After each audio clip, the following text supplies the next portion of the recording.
Three, two, one, go. Good evening, everybody, and welcome to Off the Cut, episode 30, where up in Canada, today is known as Wednesday, September 14th, 2022.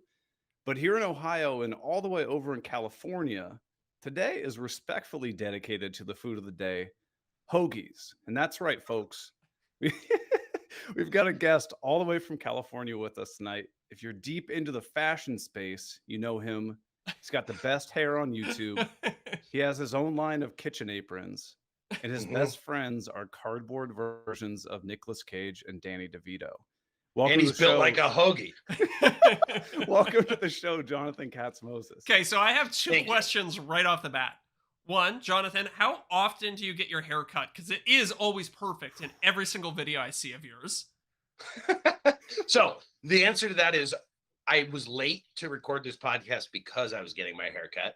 And every other Tuesday at 3:30 p.m. for the last 15 years. Okay, that's commitment.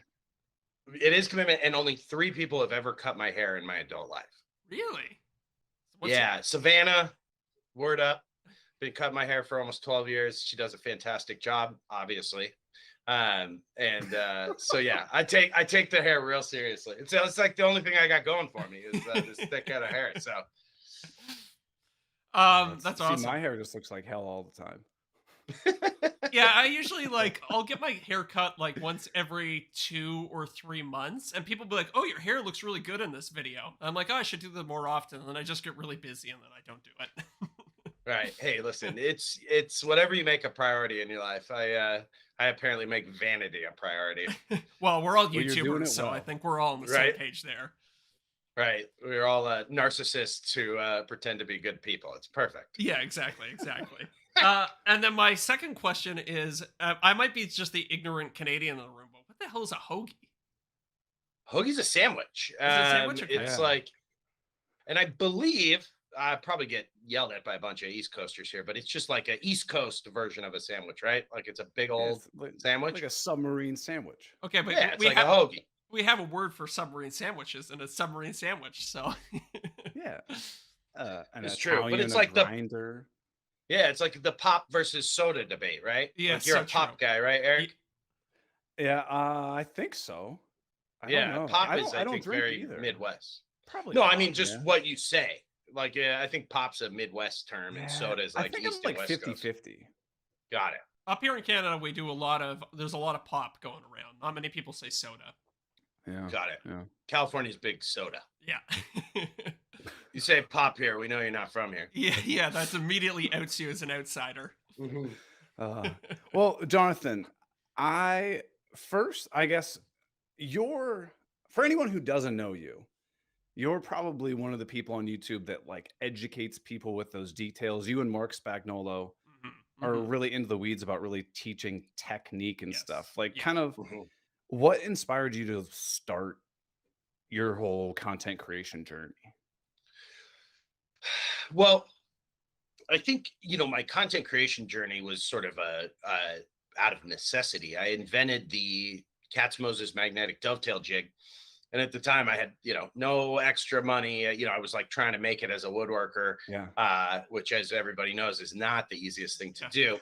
And I knew it was a good product, and I knew that I wanted people to know about it. And the only way to really advertise it for free was to make YouTube videos. Huh. And so I released it on YouTube, and I knew that I was going to do that, so I made a few videos first. And I love teaching, and I was obsessed with YouTube at the time. And at the time, it was like you could watch all the woodworking videos in I think in 3 months when I got into woodworking, I had seen all the woodworking Yeah, videos on right. YouTube. And then every Sunday, I'm sure you guys remember this, it would be like everybody would publish, and you'd get through everybody's stuff in like 2 or 3 hours, and it'd be like, man, now I'm out of content. Right. So I loved teaching, and I wanted to just share my journey and share what I had learned. And so I really enjoyed it.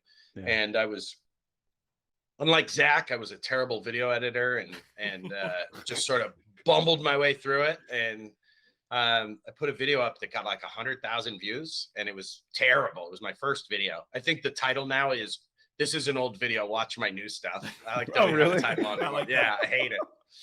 Yeah, and that's how I got into it. And I just fell in love with it. And you say, I'm one of those guys that's in the weeds about teaching technique.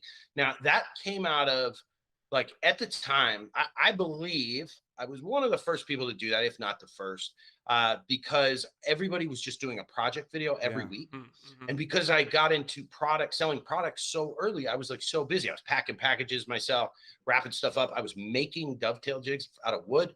And so I was like, how can I get videos out that are meaningful and still operate my business? And so it was like, oh, I'll teach people how to do stuff. And that instantly my channel changed. The first video I did that in was called Superior Accuracy in Woodworking. Yeah, with the marking knives. Yep. Yeah. And I had 10,000 subs at the time, and I had hired somebody to come film and edit. His name was Mark. He's my right-hand man now. He's the owner in my business, kind of one of the most effective people I've ever met. He's also one of the smartest people I've ever met, and he's so talented. I mean, you see in my videos, I can't even begin to claim credit for that. He's so good. And he's been with me for 6 years now. I hired him when he was 18 years old. And he's been with me since he just became an adult, and it really changed everything for me. And then we put out in 2019, we put out 110 videos, and we were doing a skills video and then a build video. And we were doing 2 videos a week. It was crazy. Wow. We were working 100 hours a week. That's kind of how I was able to sort of cement myself as a guy who taught technique and that kind of stuff. That's crazy. So I've told this story to Zach and our other listeners in the past. When I first started YouTube, I was like, projects, oh, these are so sweet. And I still have a full-time day job. I did a full build video every single week for a year, and it was the worst thing I think I've ever done. It's so hard. Yeah. That sounds like an absolute nightmare to me. I mean, right now I'm like 9 days into a build that I'm working on right now. Right. Just do it, like, not even the editing, not even like any of the after work. Like, I'm still working on the actual build. So it's like, I don't see how you could ever maintain that pace long term. It requires a level of commitment that is unsustainable. And I did it for almost 2 years. Whew, and it's brutal. And like now, I think you can see from my channel, I go through spurts where we'll get a video up every week for a month, and then I don't post for 3 months. And we're trying to get back to it. We're running this tool company, and it's it is a lot of work. Well, that's the thing. Like, if you're just a YouTuber and that's it, it's like, okay, maybe that's like, it's kind of doable. Even then, it's kind of a stretch. But you got a lot of irons in the fire. Eric's got a lot of irons in the fire. It just becomes a lot of stuff to balance at the end of the day. Yeah. It really does. But that's a nice thing about having like a nice dedicated audience. Like, you have a very dedicated core audience who will stay with you. If you don't post for 3 months, they know you haven't gone away because they can see the other things you're working on, right? Right. And I mean, I think I really enjoy what we're doing now, which is bringing high quality tools to people and developing tools and working with other content creators to do that. But I do love the content. We've just recently started posting on Instagram and TikTok almost every day. Yeah. Which has been really fun, and I really enjoy it. And it just makes me miss it so much because I really do love teaching. It really, I get a lot out of that, a lot of personal satisfaction out of, doing those videos and doing those research projects. I think one of the things that we do that no one else has done is really dive deep into subjects and one of my kind of my two favorite examples of that are the sanding test that we did with robots. Yep. That was amazing. And it changed the industry. We sold out the whole world of that 3M sandpaper in one day. I bet. Because I looked for it and I couldn't find it. So here's the cool thing is we're actually going to be carrying that in our store here in about a week. We're going to launch our router plane. So we have a router plane that we developed with Hong Dewey Tools, who in my opinion is the best tool maker in the world right now. It's the first of 6 tools. It's a series of 6 tools that we're doing with him. And the router plane will be the first one. I think it'll be the best router plane on the market. I think it'll be better than the Lee Nielsen, the Lee Valley, or I guess it's Veritas is the brand. Yeah. And we have a chisel mallet coming out. What was my point of that is, we're developing these products, which is my favorite thing to do. I mean, it's like really that does it for me, but also teaching is really important to me. And of course the charity that we do, I love that as well. Well, I think the nice thing Absolutely. about teaching people is you get a good sense of like you do it enough times to teach somebody to do it, and you're like, there are better ways to do it. Or like, how can I simplify this process to make it easier for a beginner? And then it's like the product almost becomes a natural outcropping of that, right? Right. Well, we get to test things. I think that was the point of what I was saying. So there was two videos we did that I think really exemplify that. And it was the wood movement video. Mm. I read Loved this it. entire 500-page manual written by the Forest Service Laboratory, USGS Forest Service Laboratory. It was a 30-year study on wood movement. I read the whole thing. We developed a calculator. So we have a calculator on our website that you can go to, and that will tell you the exact amount your wood will move. Um, and I figured out why wood moves. I figured out how it moves. And I figured out, like, the video was so cool because I was able to tell people not only exactly how much their wood would move, but that, like, it's not a big deal. It's one of the biggest questions I think we get is like, where your wood? You know, everybody, Yeah. every time I make something, like, that's going to explode and kill everybody. And you're like, no, it's actually not. And here's why. I can prove it to you. Yeah.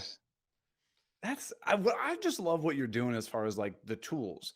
So one of the questions that we got from one of our listeners, and I love this question. And full transparency, I am sponsored by Woodpeckers, but I'm allowed to say whatever I want about them. Mhm. Like, okay, so this is from Jason Grissom. He said, well, he says no pressure to ask or answer this one, but I'd love to hear J Cat's weigh in on why Woodpecker's tools are too expensive, as he is someone who's manufacturing his own tools and others at a Mhm. high level, and some tools are even made out of the same material that most woodpeckers tools are made out of. I know you've been very open about the woodpeckers thing. I have. And I think we're like, Yeah. I talk to them. We're friends. Yeah. I'm friends with the Woodpeckers people. I I think that as a manufacturer, you can make a choice, right? And that choice is whether you you can make high quality tools regardless. And it's like, Yeah. how much profit margin do you want to put into it? To Woodpecker's credit, absolutely to their credit, they make American made, American manufactured tools. Um, and they do a fantastic job doing that. They're beautiful tools. I think that they are very highly priced. Um, Yes. but that works for them, and so credit to them. I i firmly believe in bringing high value to people at a good price.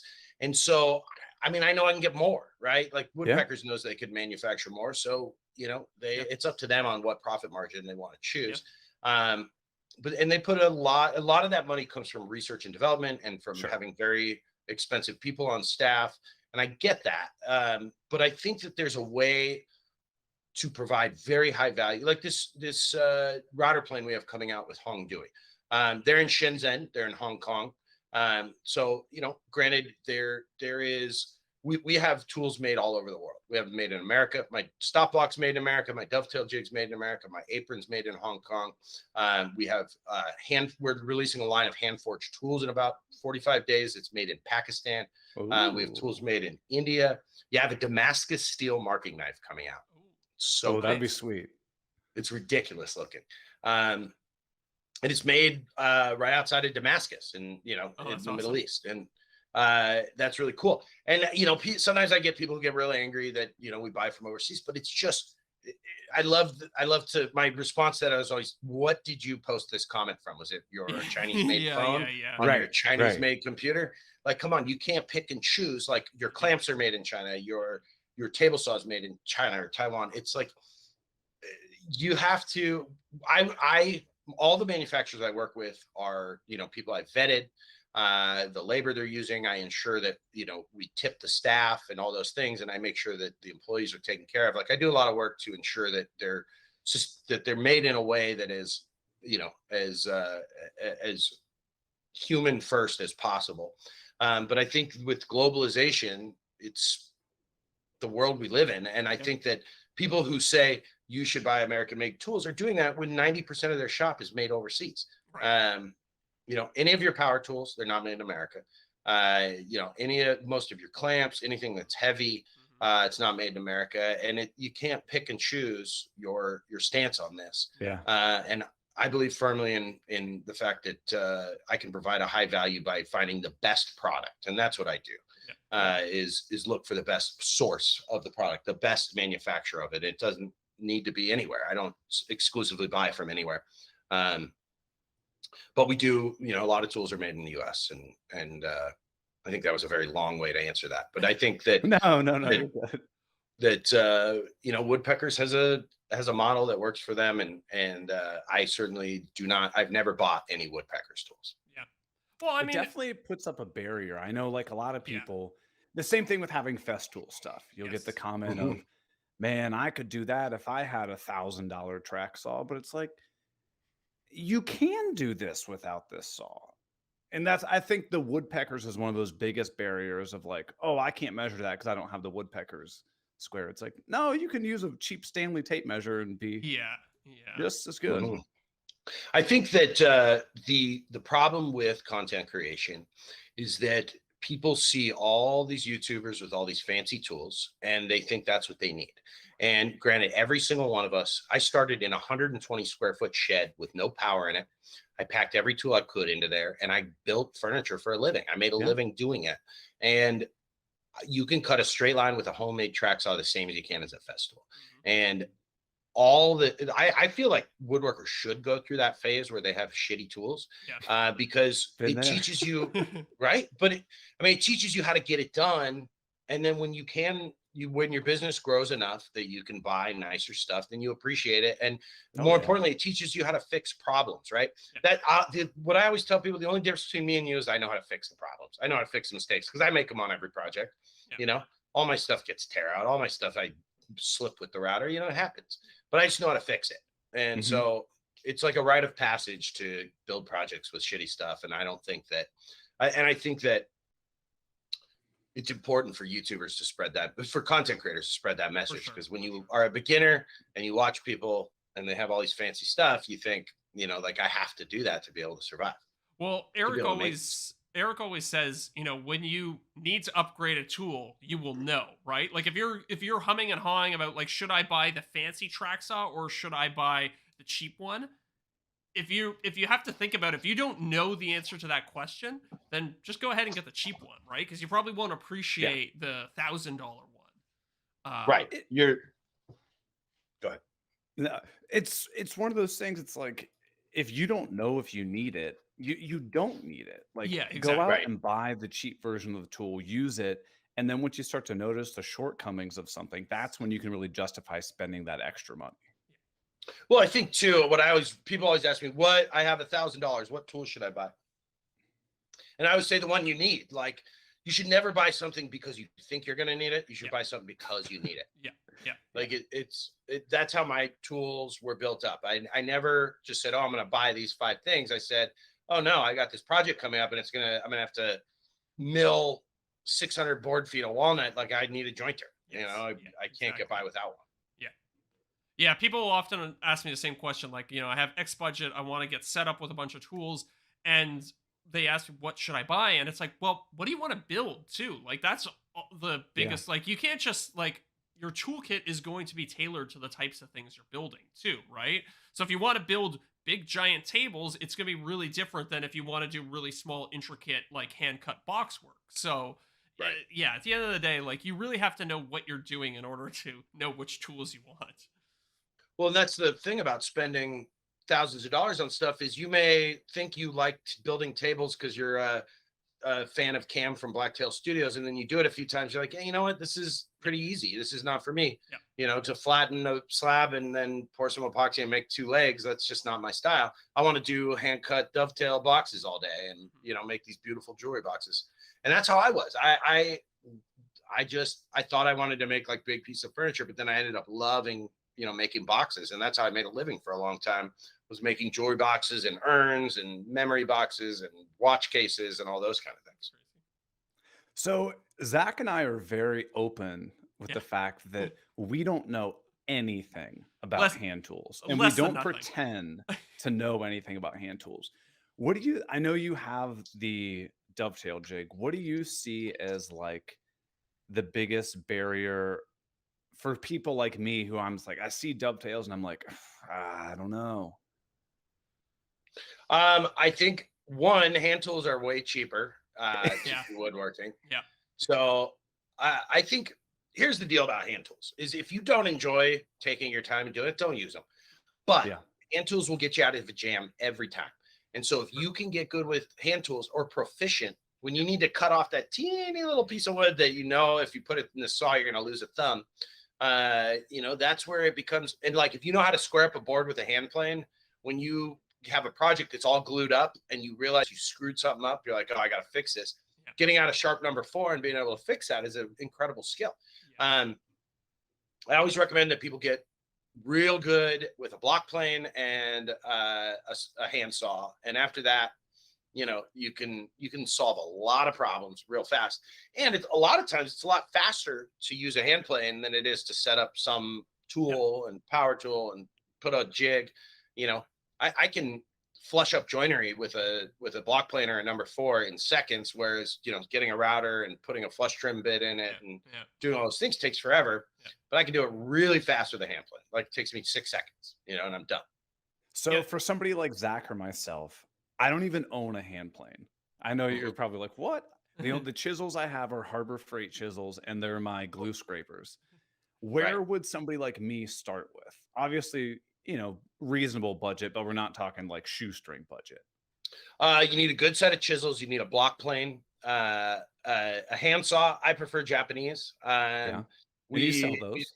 We sell the Suzanne saws. They're amazing, and what's amazing about them is you can get a really high quality saw for $50, and when it gets dull, you can replace the blade. And you never have to, you buy a $300 Western saw, you've got to learn how to sharpen that, and that that's not a skill I'll ever want to learn. But then from there you can make all these jigs that go along with those. Like a shooting board is one of the best ones because nobody can cut a real square line with a handsaw. Like I can get really close, but I always clean up the ends with a hand plane and a shooting board, because then you have a perfectly square board and pretty fast, So I always recommend sharpening. You need to learn how to sharpen, which a jig and a strop will make you the best sharpener in the world, real fast. And after that, it's like if you have sharp hand tools, you will use them, and they will really be amazing for you. I think, the barrier to entry for you, Eric, might be the Harbor Freight chisels. Yeah. Oh, they're great at scraping glue, but if you want to cut anything, you can't even open a box with those things. But so I see so many different techniques and methods and whatnot of how to sharpen. Somebody says, this is the best, this is the best, this is the best. What do you think would be like a good method for Zach and myself? The method that would be the best for you is the one that works for you. Here's the breakdown is this. There's 3 systems I love. Diamond stones, water stones, and the Scary Sharp system, which is lapping film. The lapping film is the cheapest. It is the slowest, but it gives you fantastic results. Okay. The water stones are the fastest, but the hardest to maintain, and the biggest pain in the butt because you got to flatten them. But they cut the fastest and will give you amazing results. Diamond stones are the good, happy medium. They're, $100 will get you a set of 3 of them, 100, 150, and they never need to be flattened. They need to be cleaned every once in a while with some Windex, but they work great. They cut the medium amount. They're in between the 2. And then every single system needs a strop. I like to power strop when I'm not on video. So I use my slow speed grinder with a buffing wheel on it, and I can just 3 times, and that thing will, it'll shave air. And the best part is people think they need to sharpen all the time. I sharpen once a year, maybe. I thought it was going to be like a multiple times a week thing. Yeah. No. That's always been my impression. Okay. Is stropping. If you can learn how to strop correctly or use it like a buffing wheel like I do, you can see when it's time to resharpen. When the bevel starts to get rounded over from stropping, then it's time to resharpen. Okay. That takes a really long time. And if you're good at maintaining, especially like guys like you and me who are high, if you were to get into hand tools, you would be a hybrid woodworker. You wouldn't use them exclusively. No. So like I'm not milling boards with my hand plane. I'm not, No. and with chisels, I know to not try and take out huge chunks of wood with them. Like I use a saw or a hand plane to get down to where I need to be, and then I finish them off with chisels. Okay. Like dovetails, for example. You cut real close to your line and you take the last little bit with a chisel. And so when they're real sharp, they're not going to dull quickly because it's not like you're just pounding on them all day. Yeah, that makes sense. If you're chopping out mortises, your guys like you and I are going to use a router to clear out most of the material, and then you're just going to get that last little bit with a chisel. So, they don't get crazy dull real fast. And if you learn how to strop correctly, you don't need to sharpen very often. Well, that's good to know, because I felt like that was a huge barrier to entry of like, I don't want to get into this, have to sharpen them multiple times a week. I don't have time for that. Right. Nobody does. But I mean, when I whip out my stones, I can do it in 90 seconds. Okay. You get good at it. You get good at it. Okay. And as long as you don't let it go, like that's the other trick, is not to get them, you don't need you don't want to put 300,000 miles on them before you do an oil change. Yeah, makes sense. So what would be like a reasonable set of chisels or brand or models that you would recommend for somebody who's first time chisels? Fantastic starter set of chisels would be the Stanley 750s. The higher end stuff, the Nerix, the Richter chisels are fantastic. They're cold. They're high nitro. What's the cold stuff? Jesus. I don't know. I don't know. The stuff that's like negative 300 degrees. Oh my God! Somebody in the fancy screaming. Somebody's at home probably just screaming at the screen. Liquid nitrogen. There it is. Liquid nitrogen. So they're liquid nitrogen cooled, and something about the steel properties, the grain structure gets real tight and they stay sharp forever. Good chisels. Then Blue Spruce, which is owned by woodpeckers, just sent me a set of chisels. It's the closest I've gotten to a woodpecker skull. Nicest things I've ever seen. They're freaking nice. And they sharpen them in the thing. The Lee Nielsen bench chisels, they're like a nicer version of the Stanley 750s. They look this like same shape. Those are beautiful chisels too. I use those at David Picciuto's house.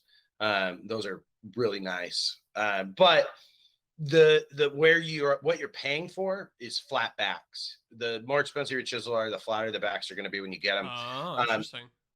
Here's an audience tip for you. You do not need to flatten the whole back of your chisel. Like how many times are you going to go 8 inches in with a chisel? Nobody does that. Flatten the first inch and then call it a day.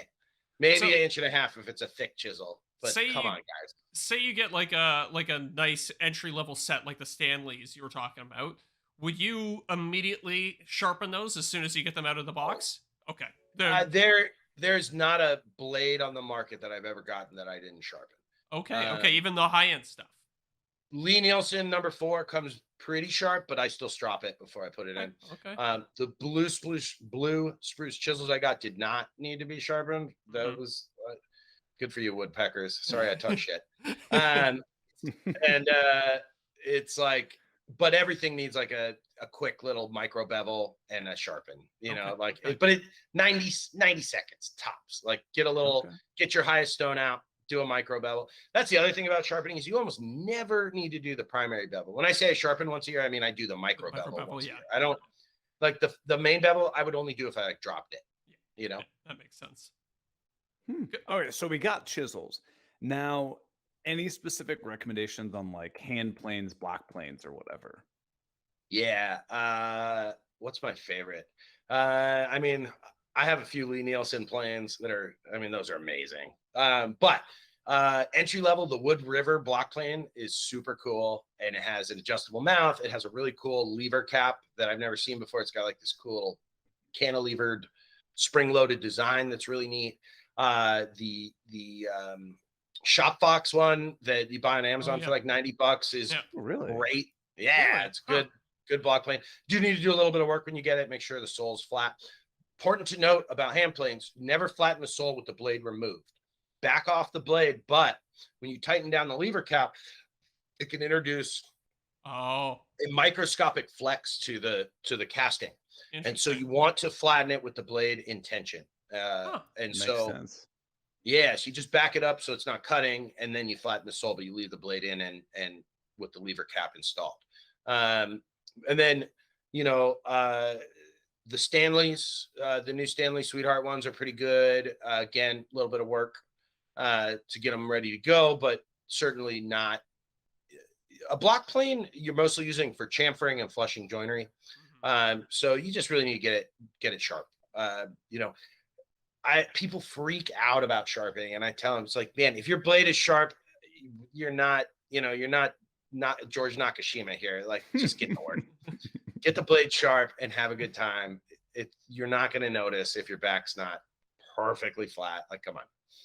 So Chris Giffro, the reason we ask all these questions because He's a sharpening crazy right. person. Oh yeah. Chris, we had him on as one of our first guests, and he was talking about hand planes and just, you know, hand tools in general. And Zach and I are like, dude, we don't use any of this stuff. We have no idea what you're talking about. Please educate us. But Right.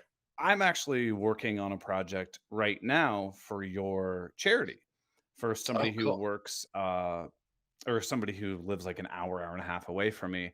And and Chris was the one that got me set up with that. So tell people more about the Katz Moses Woodworkers with Disabilities Fund.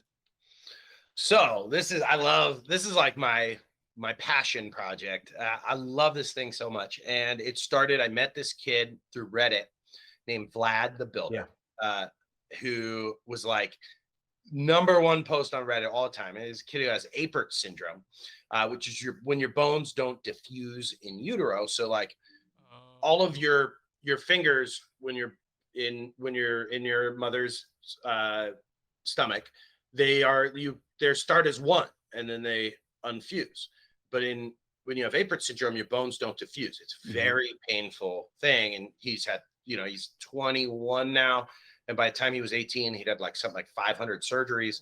And he can't, he has no verbal abilities. He sort of just like grunts and smiles. And I saw him building stuff and he was having the best time. And he was just so happy. And I started looking into the therapeutic benefits of making things. And it's like proven to, decrease recovery time and increase confidence and feeling of self-worth and like really change people's lives.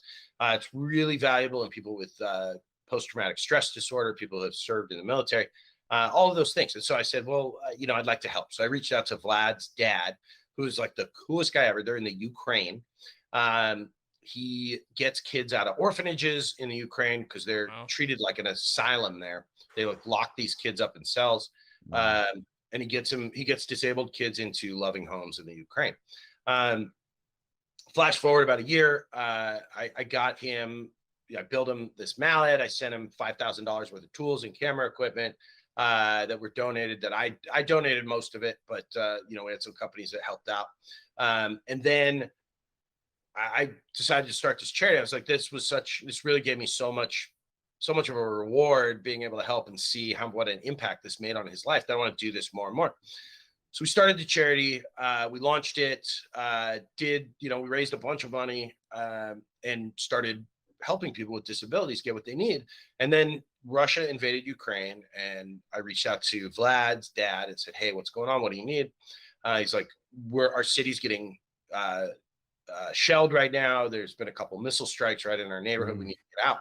So we raised, I was coming home from Workbench Con, which you guys know. And I put up a post in the morning. I got on a plane from Atlanta to Denver. And when I landed, we'd raised $40,000. So it was like 3 hours. We got 30 families out of the Ukraine and into Romania and Germany. They walked out. So they walked for 16 hours. They were able to drive, but then they hit some checkpoints and they had to walk out. So 30 families, and the woodworking community did that. And I realized how powerful this charity was. And so we hired Chris Giffro, who's been a guest on your show, as our director. We have a board of directors now.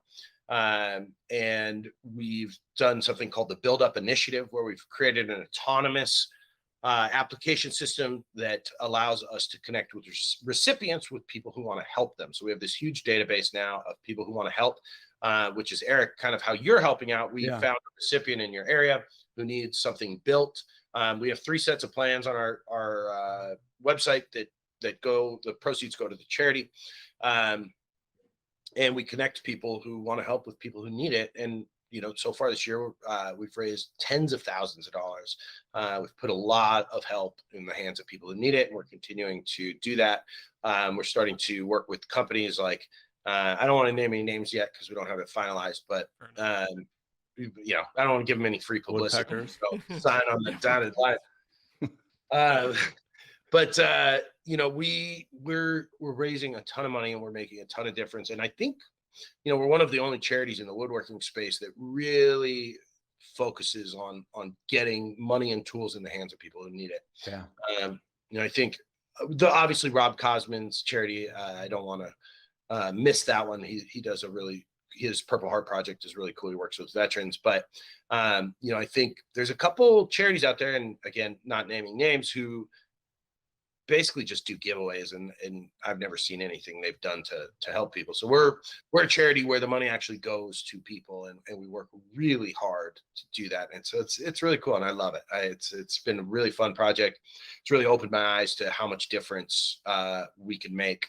10 seconds. I got to plug in my computer here. No, man, you're good. No, and that I had heard about your charity, I believe. You announced it about a year ago?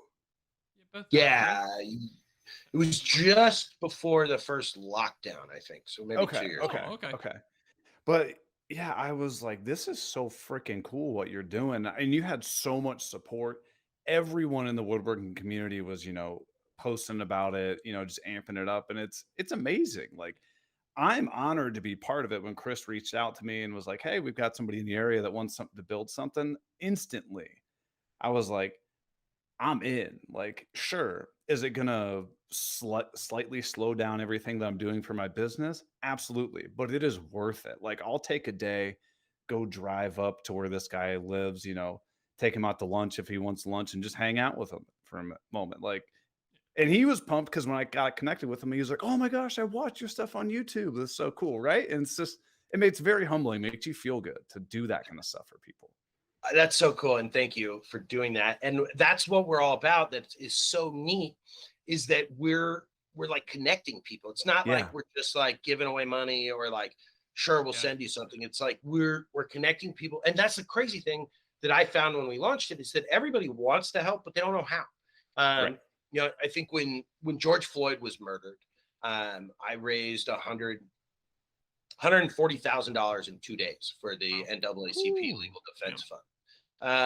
And it made me realize how powerful the community was. And the reason I did that is it was the day that everyone was posting the black squares. And I to nobody's fault, it was like, you guys, I see people with millions of followers, like just posting a black square. It's like, listen, with your reach, you should be able to tell people where to go to help. And so, I quickly was like, okay, let me identify something I want to support. And so we raised money, and it was like eye-opening, because it was like, oh, the woodworking community is powerful and it's full of good people. And I was scared to do it. I think as a content creator, you're scared to voice political opinions on social issues. And I think that the only time I've done it was when George Floyd was killed in Minneapolis, and when Russia invaded Ukraine, because, I think for me, I have to feel very strongly about something. But it's scary when we're content creators. So I think in that instance, we just needed somebody to take the lead. And that's how this charity is. It's like, I think there's lots of people who want to help. They don't know how. And this is a great way for people to sort of funnel their energy, their good energy, into something where they know that it's, done by somebody in their community who they trust to do good things with the money. And that's why I think it's been so successful and so well received. Yeah. So for listeners at home that are, thinking about, okay, I want to get involved. What do they do? How do they start telling you that they're interested in getting involved? Well, then go to our website, kmtools.com. That's Kite Mary or Katz Moses tools.com, kmtools.com. And in the about section, there's a section that says our charity. You can read about how to get involved there. Obviously, you can donate money. That's the easiest way. There's also the Build Up Initiative where you can apply to be a helper, and we'll pair you with a recipient who needs something built for the shop. We also are really looking for recipients. Obviously, there's lots of people that want to help. And I think that people are maybe not aware of it, and so if you know anybody who would be a good recipient, it could be anybody who wants to get into making things, mental or physical disabilities. We would love to help them, and we'd love to get their application. So you can apply there to build things. You can apply there to just be a helper. So you're like, hey, I'm available if someone in my area needs help, and we can match you with people. First and foremost, the easiest way, of course, like I said, is donating money. There's a link right there. It's through the PayPal charitable donations wing. So the fee is very low. So like most of your money gets to us. I think they only take like 1.2% or something, which is like the federal fee for credit card processing, or whatever it is. So we'd love to have you. We've got, tons of people already involved, and lots of room for more people, and definitely more room for lots more recipients as well. Oh, that's awesome. You hear that, listeners? Get involved. Get involved, baby. So I guess changing topics, this is something that I'm personally really interested in, because I know that with all of your product manufacturing, you're pretty well versed in CNCs. Yeah. Right? Oh, yeah. This is a good question. I saw this. Yeah. So this comes from Mark Alms, and he says, do you have a recommendation for a CNC at the hobbyist level? Most common recommendation seems to be the X-Carve Shapeoko and Onefinity, and we all know that's because they sponsor people and promote their stuff on social media. Yeah. Personally, I've been leaning more towards the Onefinity based on some design elements such as ball screws instead of belts, but would love to hear your thoughts on machines for this particular price range. Okay. I got a lot of thoughts on this. It's coming from a guy who just bought his third CNC. I just got a $50,000 CNC, ordered it last week. It will be business changing for you. So that being said, buy the best machine you can afford. I recommend the Avid. The Avid there's no better bang for your buck in this world than the Avid. I have two of them. It launched my business as we got into full-scale manufacturing, like running at 40 hours a week. We've kind of outgrown its capabilities. But that being said, when you go from spending $15,000 on a CNC to like 30 to 50, you get some things that are just necessary for large-scale manufacturing. That being said, we manufactured Tamar's first run of her router jig all in my shop on an Avid CNC and got it done. We manufactured 5,000 units. And so not saying you can't get it done. And I mean, it's responsible for significantly growing my business. But the mistake that everybody makes is they buy the CNC they can afford now, and they don't realize it's going to make them a ton of money, and that they're going to outgrow it in like a month. The problem with the machines you all mentioned is they cannot move at any speed that is efficient. They're all very, they're not rigid. And so you cannot run your bits at any speed that is meaningful. And so I recommend getting something with a decent base on it. And that's why I recommend the Avid. You can get it to an Avid for pretty cheap, $4,000 to $6,000, which is a little bit more than those machines that you mentioned, but you're investing in yourself. And so if you are trying to make money doing this, then buy the best machine you can afford. If you are truly a hobbyist and like you got a day job that you're never going to quit and you just want to build fun stuff on the weekend, sure. Get something. The biggest factors that affect rigidity is the ball screws and the base. All of those things really matter, And so, like the entry-level X-Carve is just that. It is entry-level. It certainly will get you into CNC, but we're talking about you're running in walnut at a, 8 inches per minute at a depth of 1/8 of an inch. Whereas on my machines, I run 400 inches a minute at a 1/2 inch depth, if not 3/4. it's like I can cut something hundreds of times faster than those machines, hundreds. And an entry level Avid will get that for you. You can run, a quarter-inch compression bit on plywood, 2 passes at 250 inches a minute, 12,000 RPMs. And you can actually make things that will make money. Whereas if you try to do that on your X-Carve, it's like going to take you 3 days to do that. Well, Zach, you started out with the entry-level X-Carve, and now you Yes. have the Pro one. Have you Yes. noticed an appreciable difference between the two? Oh, huge. Yeah, it's night and day. I mean, just in terms of speed, I mean, some projects it's easily 10x faster than the base model. But that being said, like I'm not in a production setting. I'm just, messing around on the weekend trying to make little game consoles and stuff like that, right? So my time isn't super valuable. So I appreciate what you're saying, Jonathan. But for like a guy like me, I probably could have got away with just staying with the regular one. That being said, I'm very happy with the Pro because it saved me a lot of time, but my time isn't valuable in the same way. Yeah, I'm not referring to the Pro. The Pro to me, I've never used one, but it does look like a significant upgrade over their lower model. I mean, it has all the things you need, which is rack and pinion gears, a solid base, ball screws, that kind of stuff. Makes a massive, massive difference. Yeah. It just feels like a much more substantial machine. You buy the regular one and it's obviously a very entry level like hobbyist thing. You have to assemble it yourself. I spent like 2 days assembling it because it comes in, a million little pieces so that they can cut down on cost as much as they possibly can and push that price point as low as they possibly can. Well, that's the Avids. It took me 5 days to put together my 5x10 Avid. Right. But the cool thing about the Avids is they're expandable. So if you get a 2x4 today, you can have a 4x4 tomorrow. That is really cool. And a 4x8 the next week. You can buy expansion packs for them, which is why I think that what they do is so cool. They really figured out how to get people production level machines for the lowest price. So it's impressive. But I highly recommend CNC to anybody who's trying to make $1 doing this because it will change everything for you. If you're trying to, I was just going to say, if you're trying to make a repeatable product, there is no way that you're going to do it any faster than a CNC will. It's insane.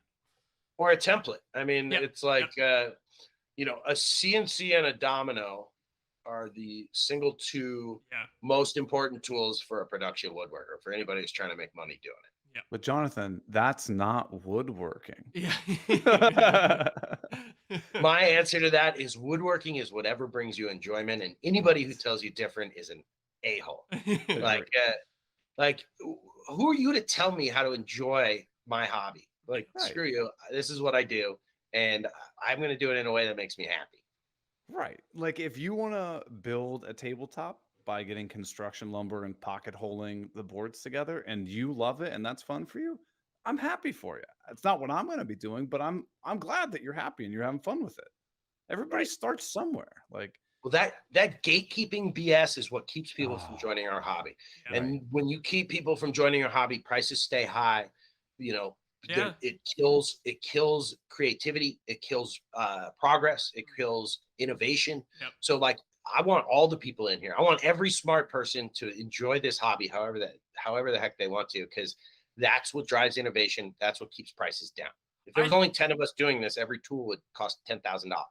I think the age of social media has been so good for breaking down that gatekeeping, like, I don't know, ideology or whatever you want to call it. Because you look at all the biggest creators, none of them are gatekeeping, right? No, I mean, I can't think of any off the top of my head. No. So it's a much more positive attitude that I think YouTube, Instagram, all these things have generated. It's I mean, I guess partially it's selfish on our part because we're trying to grow our audiences. So of course we're like, oh, everybody should come on in. But I have a lot of fun doing it, and I want other people to have a lot of fun doing it. So it's there is a tinge of altruism to it too. When I launched my dovetail jig, every other comment was, you should learn to cut them by hand. Right. You should learn to cut them by hand. Now, someone cuts dovetails, you don't see him use, I think Matt Esley is the only guy I've ever seen cut them by hand anymore. Him and Rob Cosman, maybe.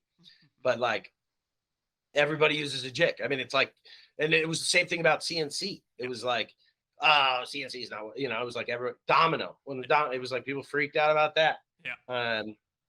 Back when I started YouTube, you couldn't even mention a company without being called a sellout. And now it's like you got guys squeezing in 15 affiliate ads in the middle of like every other sentence. Like, I used my Triton router and my, so it's like progress and innovation are what drive an industry. And I think we've seen tons of that in the last few years with the, increase in content creation. It's like people can share their journey and have a great time doing it. Yeah. No doubt. A lot of niches to be filled out there still. Absolutely. So, and this is another question. It comes from Jason Grissom. He wants to know, which of all of the products that you have are you most proud of?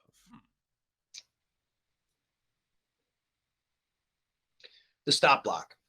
Stop block is insane. Thank you very much. I bought a Craig flip stop, and it was the biggest waste of money I'd ever spent. I was so angry because it would move an eighth of an inch. Yeah. And I was pissed. I was like, this was back before I was anything. I think I had 3,000 subs on YouTube, and like every dollar I made went back into my business. And so like when I bought a tool, it meant a lot to me. And it was like I bought that thinking, oh, it's going to solve all my problems. And I got it. And it's like, what is the point of this stupid thing? And I drew up the stop block that day. I had a prototype 3 days later. And then I thought I was like, this is something. I got something. And I went through it and tried to manufacture it for like a year and a half. And like everything I tried was so expensive and it didn't work. And then we went into a production run of 2,000 and we figured out that we could extrude the aluminum and then machine it. And that's how we can get the cost down. Because again, like I said at the beginning, is that providing value at a fair price is so important to me. And I could have launched that thing at $65. People would have bought it, but it wasn't, and I sell it at like $38 now. Like, and I didn't raise the price during the pandemic. We finally had to, because my aluminum manufacturer crushed me on our last order. But I only raised it $2. It was raised $6 for me, but I only raised it $2 on the end consumer. And so we figured out a way to manufacture it for so inexpensive, but still put out the best product on the market. Yeah. So I'm really proud of that because we worked so hard on that. And then I gambled everything I had on it, like more than I had. At the time I had saved, enough money to get some of them, but they wanted me to buy enough to get the price down that it was about 20% more than I had to my name. And I negotiate with them and said, how about if you make it and I'll take half of them and I'll pay you for them. And then I'll take the other half 30 days later. And so I launched that pre-sale like, oh my gosh, please. Because if I didn't sell them, I would have been bankrupt. Like, and then I wouldn't have been able to pay the manufacturer. And I just took a gamble and it worked. Thank goodness. And so it was like, it's what launched my real product career. Like the dovetail jig was a big part of my business, but the stop block is what turned me into a product developer. So that was really cool for me. And that was certainly the thing I'm most proud of. I've got 4 of them, and I think I got them during that pre-sale. And dude, I smacked the living hell out of those, and they still work flawlessly. Yeah. Right. Do you have the new knobs yet? No, I don't have the new knobs yet. Let me know. I'll send you some. I owe you guys both some packages. So don't worry. I'll send you some knobs. I want to send you some of those CMT blades too. You really like those. Yeah. So I've been looking at those CMT blades. I actually had them in my cart, but I'm on like my last sharpening on like those shitty Freud blades. And I was like, all right, I'm going to get last sharpened one more time. And then these are gone. Right. So here's like a fun story. Freud, the guy who started Freud, was like the grandpa in this family-owned business, and he passed away. And there was 2 grandsons, or maybe it was 2 sons. One was the guy who like ran the business, the marketing, the administrative side, and the other one was the engineer. And there was a closed bid process for the company within the family. And so everybody's like bid a certain number, but they were closed bids. Nobody knew what the bids were until they were opened and the winner got the company. So the marketing son bid 5 million more than the engineering son, the R&D son, and so he got Freud. But then, of course, what happened? The R&D son started CMT, and Oh, okay. and Okay. so where did all the good research and development go? It went over to CMT. So these chromium blades, for the same price as a Freud, you can look at them. The carbide is like 4 times bigger. The patents they've gotten on stabilization are incredible. So these blades are like the best value, the best blade in its price category by so much. I think they compete with Forest, and it's like absolutely incredible how they're made, and they're good value. And we sell them. You know, I have got a sweetheart deal with the manufacturer because the videos I did so well for them when they launched. They've given me a better price than anybody else. So I sell them like really inexpensive on my website for compared to other people. Yeah.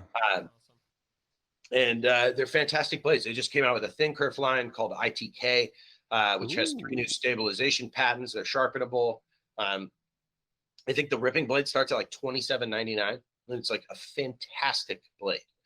That's cheaper than like the stuff that they hawk at Home Depot. Yeah. Yep. Wow. It's a really good blade. Really good blade. And the full kerf ones. Blades, so. Yeah, I'll send you some. They like, here's like one of the biggest like R&D things. They like, the first thing you notice, you get a Freud blade, it's in a plastic package, right? You have to cut it open, it's gone, throw it away. CMT blades come in this perfect cardboard carrying case. There's a sharpening log on it, so it's got a place for 20 sharpenings, the dates, all the stuff. All the geometry of the blades laser etched onto the blade.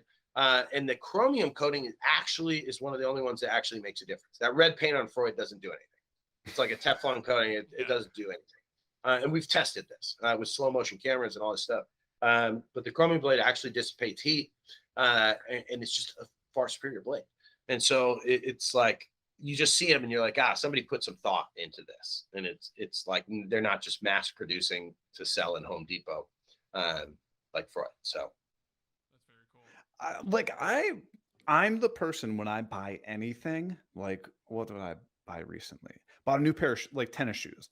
I'm the person who researches the hell out of every single thing that I purchase. Yeah.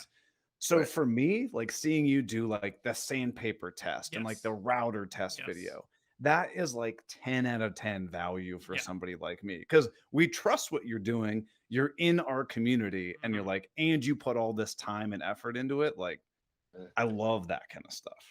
So I'll tell you guys, you're the first people I'm going to tell this to. I have a video on feeds and speeds coming out that is going to change the industry. You're talking routers? Router bits. It's specifically spiral bits. Okay.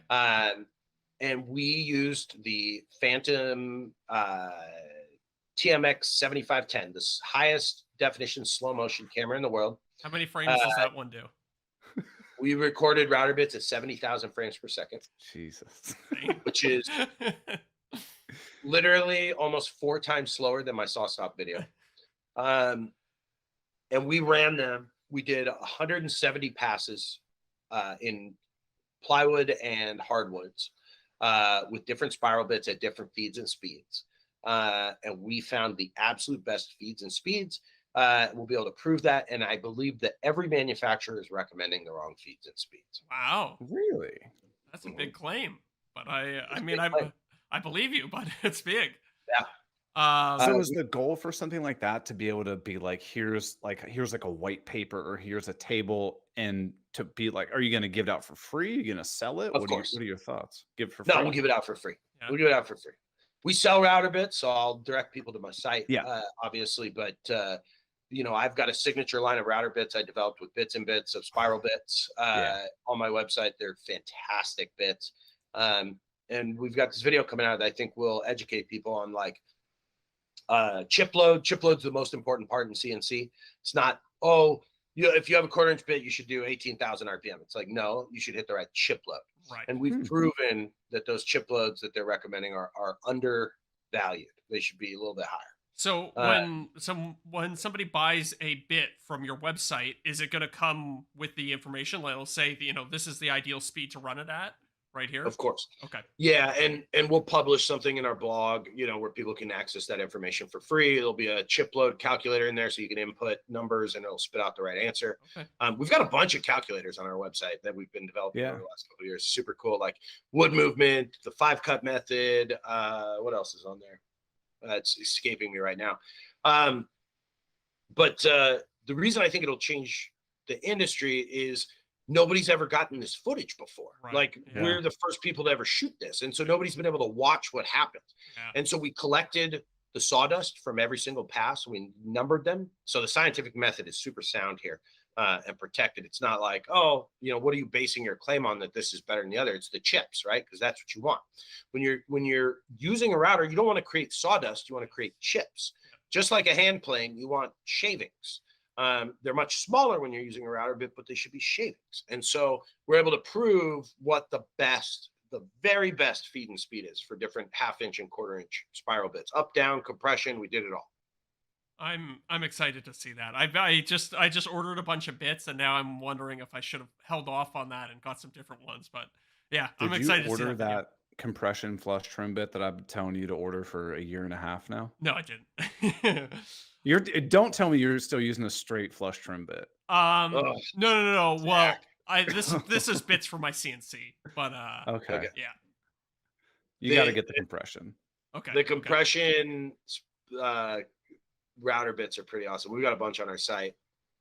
And then there's that Whiteside UDC 91 with the ultimate one that I always hawk. Yeah. That you should get the one from Bits and Bits because it has the Astra coating on it, Yes. which really makes a difference. It's expensive, but man, they last forever. And it really, oh my God, does that make flush trimming very enjoyable. The other thing about flush trimming that I think a lot of people don't realize is you should not be taking off a lot of material. You should be taking off at 16th at most. Yeah. I try and do a 32nd because like you're just stressing your bit out. You're causing too much heat, which causes bits. Heat is the enemy of sharpness. You really, really want to get down. Like I see people just like drill a pilot hole and stick their flush trim bit and they're like, meh. You're like, what are you doing? Well, that's dangerous too. Yeah, routers are so dangerous. Yeah. People don't understand that the router is quietly the most dangerous tool in the shop a lot of the time. Sander, Everything's man. dangerous. The sander, Yeah, I give that statement 1 7/8 thumbs up. Oh yeah, your joiner incident, right? Oh jeez. How are you recovering from that? Physically, I'm fully recovered. Mentally, I still don't like using that thing. I bet. Yeah. I bet. Yeah. Oh my gosh. That Well, scared me. We're at an hour. I think we're gonna head over to the after show. Yes. We got some patron questions for the after show, but Jonathan, we really appreciate you being here. Yeah. Thank you so much. This is the nude after show, right? You're telling me? Yes. Yes. Okay. Shirts off for the after show. Yeah. Nice. I wore my Loosen up best the dough. banana hammock for this. That's what I'm talking about. All right, Jonathan, thanks so much for being on the show, man. We appreciate everything you do. Oh, give the people, not that they don't already follow you, but tell them where to check you out. Yeah. KMTools.com. My YouTube channel is Jonathan Katz Moses, KATZ hyphen, and then the guy that split the C, Moses. And then we're J Katz Moses on Instagram, no punctuation, and then Katz Moses Tools on Instagram. Yeah, you can get like we have an amazing blog. Both of these guys have been creators of the week on our newsletter. We publish 2 emails a week. We publish 1 amazing woodworking blog every single week. We've never missed. Yep. So we have tons of amazing content at kmtools.com and tons of tools at very fair prices. I never gouge. Yeah. All And true. I can vouch your email newsletter is actually informational. Yes. It's not like the old Navy newsletter that they Yeah, send yeah. you 30 times a day. It's It's just something- like delete. It's something you want to Right. read. It's not just spam. Yeah. No, my team knows if we do not put out stuff that does not bring value. We do not. We never do it. It's like the core value of our business is that we only provide value. That's fantastic. Well, Jonathan, I truly appreciate everything you've done for the community, and I truly appreciate you joining us here tonight. Thank you for having me, guys. Such a pleasure. All right, everybody. We will see you next week, or we'll see you over at the after show. See ya, Yeah, everybody. baby. See you guys. All right, let me grab a water real quick. Yeah, Yeah, we yeah, usually do we'll a quick take bathroom break. Quick bathroom break or whatever. I've just been you guys haven't been going in your pants? All right. Well, mid-show listeners, watchers, I haven't even been monitoring I'll the be live back, chat. Zach. Okay. Mid-show people, we love you. Thank you for tuning in. We'll see you next week.